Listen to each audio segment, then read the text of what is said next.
Welcome to the deep dive. Today we're looking at Parkinson's disease, PD, but maybe thinking about it in a bit of a new light. Mm-hmm. For ages, really, we've used this idea of an iceberg, something that came up in, I think, Annals of Neurology back in 2000. The Langston article, yeah. Exactly. Showing how the obvious things, the motor symptoms, tremors, maybe slowness, the tip you see. And all the non-motor stuff is hidden, like under the water. Right. All hidden away. And, that iceberg image, it really did help. It definitely stressed that Parkinson's is way more than just movement problems. Oh, absolutely. It brought focus to those less visible things that really impact quality of life. Definitely. But there's a recent letter, it was in the Annals of Movement Disorders, suggesting maybe we shift perspective. Okay. Yeah, think of PD less like a static iceberg and more like a seed growing into a full tree. Interesting. A seed to a tree. And that's what we want to explore today. This different analogy and how it might, give you a more dynamic, maybe more accurate feel for Parkinson's. Mm-hmm. We're drawing on that letter, obviously, but also some key research. It references work by Collier and Lang in the Lancet, and also Bloom and colleagues, again in Lancet more recently. Good foundational stuff. So the iceberg, it's been useful, but what are the downsides? Why look for something new? Well, that's a great starting point. What are the limitations that maybe we see now with more understanding? I think one of the big ones is just how static an iceberg feels. It just kind of sits there, might melt a bit, drift, but it doesn't fundamentally change its structure in the way a disease process does. Right. And Parkinson's is definitely not static. Not at all. It's progressive. It evolves over time. And the iceberg also sort of implies these separate layers, the bit you see, the bit you don't. Mm-hmm. Whereas really the different aspects of Parkinson's, they're all deeply interconnected. It's not neatly layered like that. That makes sense. Yeah, it feels less like isolated problems and more like a connected process unfolding. Exactly. So, okay, let's pivot to this new idea, the seed. What does that represent? What's the initial seed in this analogy for Parkinson's? So the letter suggests the seed is that initial combination. It's the mix of someone's underlying genetic predisposition and the environmental factors they encounter. The letter even uses the term manure for those environmental triggers or influences. Ah, okay. Like fertilizer, helping it grow. Sort of, yeah. Things that help that seed actually take root and start developing. Okay, so we've got the seed, the starting point, and the conditions. What about the roots then? What do roots symbolize here? The roots are really interesting. They represent those very early, often completely unnoticed non-motor symptoms. Ah, the things happening below the surface. Exactly. Sometimes years, literally years before the classic motor symptoms show up. The letter mentions key ones research backs up, like losing your sense of smell. Right, I've heard of that. Chronic constipation and REM sleep behavior disorder. That's where people physically act out their dreams. Wow. Okay. Yeah, and figure 1 in the letter shows this visually, like a root system spreading out underground. The key thing is, these roots are building the disease foundation way before anyone thinks Parkinson's. So these seemingly unrelated things could actually be the earliest signs, just growing quietly. That's the idea. Okay, so the roots are established, maybe silently.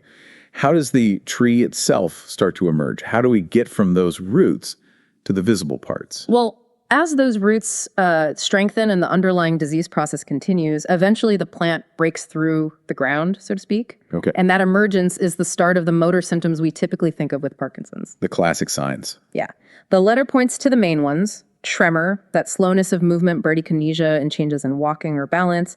Figure 1 shows these as the big obvious branches of the tree, the parts everyone notices. Right, the things that often lead to a diagnosis, I suppose. Often, yes. But here's a key difference from the iceberg, right? An iceberg might melt, but a tree keeps growing.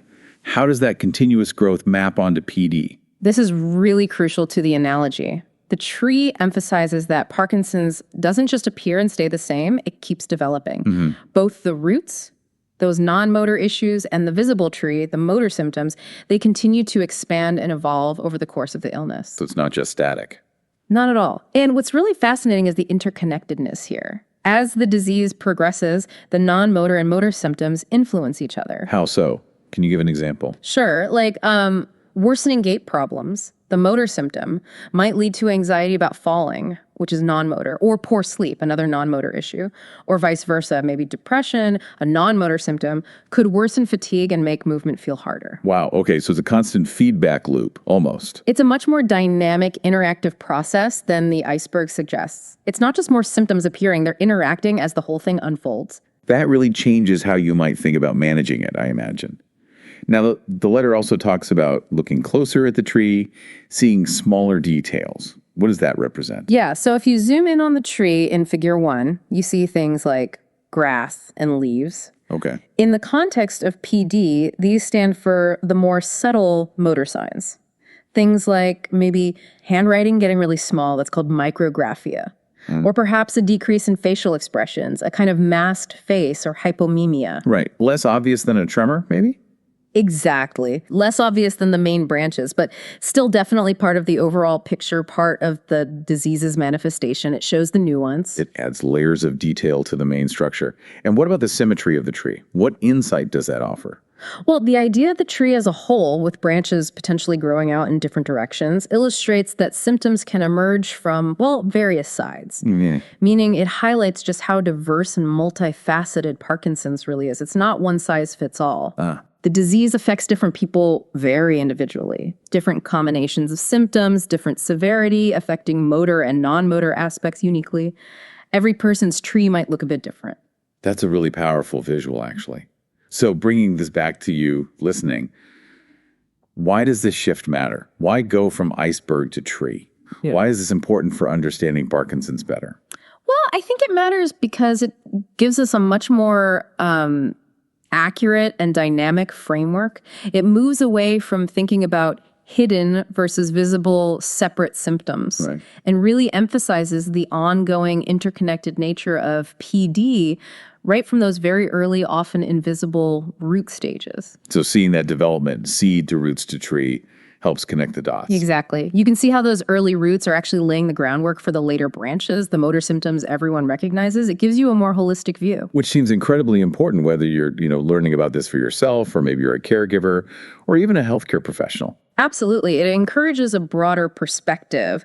Beyond just the visible symptoms, how might this seed to tree thinking maybe influence research into early detection, or even how doctors approach diagnosis, thinking about those roots? That's a really good point. It shifts the focus.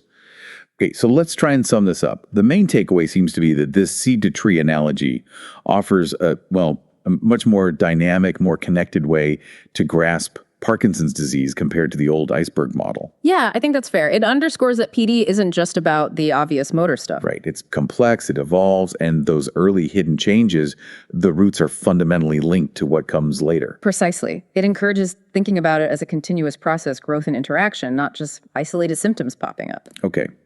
And that brings us to a final thought for you to maybe mull over.